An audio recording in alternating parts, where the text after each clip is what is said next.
বিশ্বের অন্যতম পরাশক্তি চীনের সঙ্গে কৌশলগত বোঝাপড়া আরও বৃদ্ধি করেছে পাকিস্তান।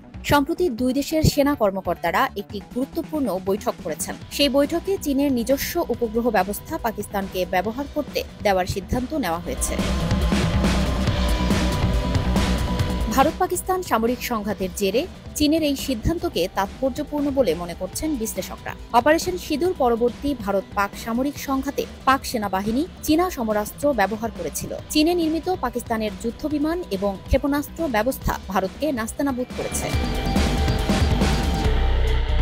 চীনের সঙ্গে পাকিস্তান সেনাবাহিনী বৈঠক করার পরপরই ভারতের পররাষ্ট্র মন্ত্রণালয়ের মুখপাত্র রণধীর জয়সওয়াল বেইজিংকে পারস্পরিক শ্রদ্ধা এবং সম্মানের বিষয়টি স্মরণ করিয়ে দেন।